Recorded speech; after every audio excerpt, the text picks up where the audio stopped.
Today's episode is presented by Lodestar, the fee experts.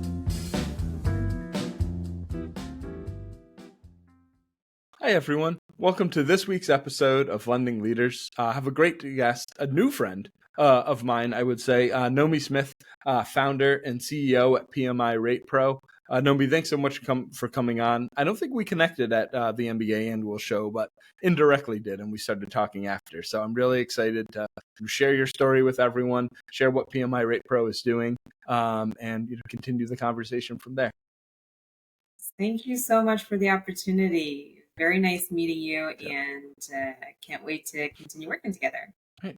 So you have a amazing story, going from growing up in Mongolia to running a company involved in mortgage insurance technology, right? So let's start by connecting those dots, because it doesn't really seem like a straight line journey, which I'm sure it wasn't. Yes, thank you so much. So I actually came to America 15 years ago from Mongolia, really just looking for a better opportunity for myself, right? And after I graduated from university, I started in the banking industry. I actually started as a universal banker, where you can both do teller and banker at the same time. Eventually worked my way up to becoming a licensed banker. And when I was a licensed banker, I had a customer who was in the mortgage industry. Otherwise, how else do you get into the mortgage industry, right? You know someone that's like, come to the mortgage industry. So that client was like, come work for me. And at the time I was like, no, I'm going to be the CEO of this bank. I'm not coming to work in the mortgage. And a year later, he really caught me at a time where I was kind of tired of the bureaucracy of a big corporation. And so I took the chance and went to work for this mortgage banker who's a really well-known broker in the Kansas City. And he really took me under his wings, and he taught me all about mortgages. And one of the favorite things that I've learned from him is, how do you utilize different types of strategies? And a lot of the strategies involved MI, and I was a big proponent of mortgage insurance. And so, I was an Encompass user. We would, quote all of the PMI companies, not just for monthly, but the different types of strategies. And so it's very inefficient. And so I wanted to have a better way to shop private mortgage insurance. And that's how the company was born. Well, that's great. And I think it fills a need. I think there are a lot of misconceptions around PMI that I'm excited to dive into. Growing up in the title insurance space, I think a lot of people view title insurance as a scam, right? It's like life insurance if no one ever died, right? I think PMI in some cases probably has a similar perception. Like, what do people get wrong about PMI and kind of the importance of it? Yeah, you're exactly right. When you think about PMI in what it actually does is, I would talk people out of putting, 20% or more, because most families, if you give them the opportunity to say, hey, private mortgage insurance is actually very affordable. And think about what you can do with paying PMI. And again, it's not just monthly, you can just buy it out. But what could you do with the money that's left over? People always need a way to have, more savings, more investment. What if you could use that difference and pay off a debt and free up a solution or free up a payment for you? So now that you can do more things and maybe even afford a better home.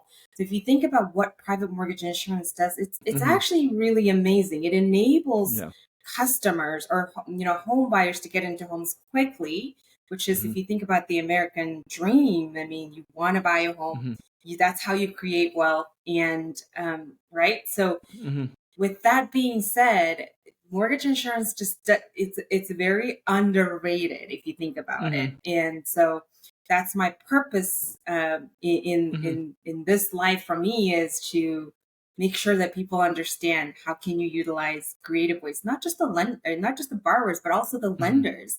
They need a way to provide better strategies for their borrowers. And that's really what took me from being a lender, because I realized, okay, I can help, at the most 10 customers a day, but how can I help in more of a scale and bring mortgage insurance and the strategies that can be used to the market Yeah. But you're exactly right. And I Mm-hmm. think if you look at what's happening in the future, mortgage insurance might be the only way that Well, a I was lot of the about to say, future right, it lowers the generations. barrier to buy a home because it lowers your down payment. With the recent realtors ruling, that barrier is probably getting higher in some cases. If you have to add, 2%, 3% of the purchase price to be paid up front, that's gonna come out of your down payment. If that's kind of the only way. So Yeah. And mhm. as an industry, we need to, I think, Yeah, educate. And you'd be so surprised how many people think that they still need right. 20% down. How Yeah. can we together educate? No, you don't Hmm. need 20% down. You can get in the home, with Hmm. as little as 3% down, right?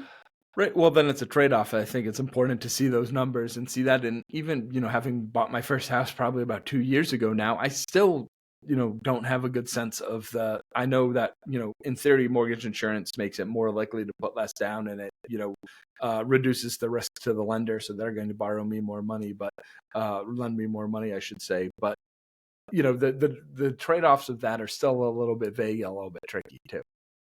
Yeah, and I think it's all about Hmm. educating. And I think if you Yeah. think about what home prices have done in terms of Hmm. appreciation, Hmm. and you look at how can I, in 10 years, what would Yeah. my home appreciation look like? Then Hmm. it makes it easier Right. for borrowers to make that decision of, okay, let's get into a home now Hmm. with the 3% down versus Right. waiting 5, 6, 7 years to save 20% down. Right. And yes, you may have saved, that mortgage insurance, but also the homes are going Right. to be more expensive too at Hmm. that time, right? So Everything's going to I, be more expensive. I, Yeah. Hmm. yes, I am a big proponent of utilizing private mortgage insurance to get into Hmm. homes, and I believe in it. And I've with my first and second and even third homes Hmm. utilized private mortgage insurance Hmm. myself. And same here. I made sure we got to 10% because we had to for the product that we had to qualify for. And I knew that there was a cutoff in PMI at 10%. So I just wanted to get over that. So we were You fortunate did. we had the ability to at least get to that number, but Yeah. 20% was never on the table. Yeah, and I just want Mhm. more people to know that. Yeah. No, it's crazy the things you need to be, a mortgage technology expert to understand going through the process. So um, you had talked about, being on the lender side too. So the lenders that are leveraging this stuff well, especially now with PMI Rate Pro and being able to see all, I think, 6 PMI providers at once, how does that enable them to better present things to the borrower, especially in this super competitive market?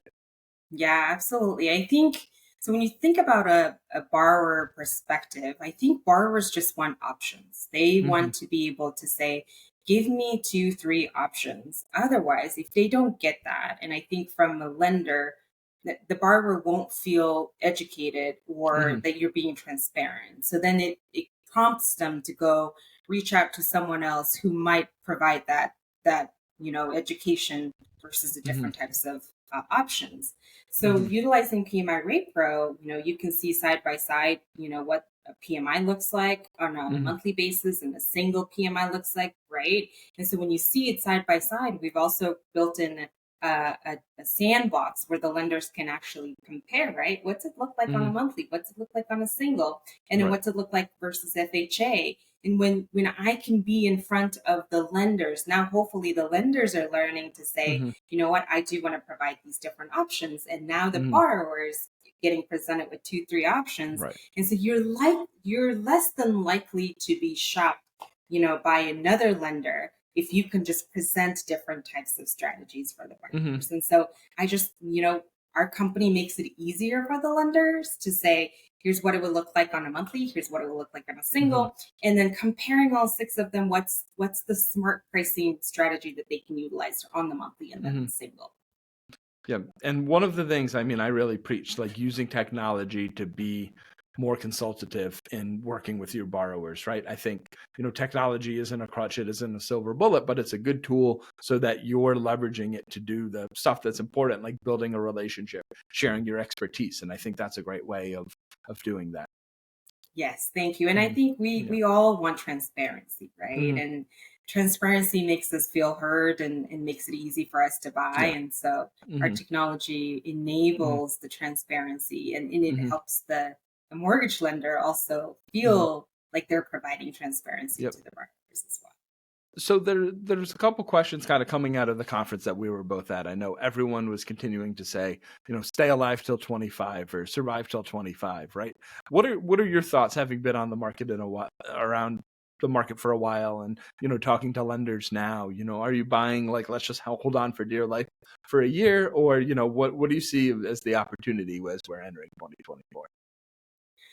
I think it's a good time to plant seeds, and it's a good time to kind of refine your processes, and because Hmm. we all know it's a cyclical uh Hmm. environment. And to be honest, maybe it helps some of the loan officers that weren't in it for the long haul an opportunity to go chase what they'd like to do on in the Hmm. universe, right? Yeah. But for the ones that are committed, I think it's actually a really good time, and tune back and invest in the relationships and plant the seeds, Hmm. put into use the technologies that are needed, Hmm. and really start with the refresh and then go back Yeah. at it really strong. Hmm. There's plenty of, I think, when you think about home buyers, we really are just lucky to serve the home buyers, right? Hmm. And so there is going to be continually home buyers to serve. So how do we make sure that we have the right technology in place? How do Yep. we make sure that we are in front of the right partnerships, whether it's the realtors Hmm. or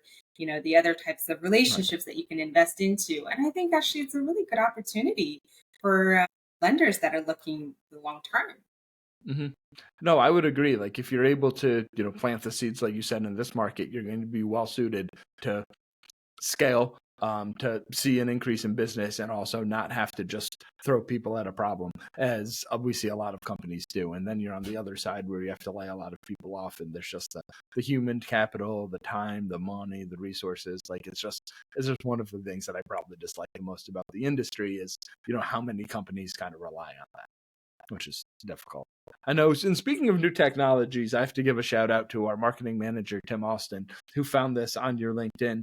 You actually generated a song celebrating your SOC 2 compliance, um, with ChatGPT. It was hilarious. I read it after he said it. I think it was a very novel way to kind of show how you're using that technology. But are there things that you're doing, you know, in your business, or seeing lenders doing, leveraging AI in a, I would say, more operational capacity?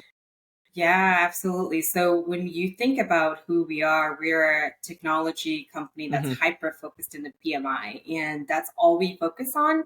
What we would like to kind of take the next level, right?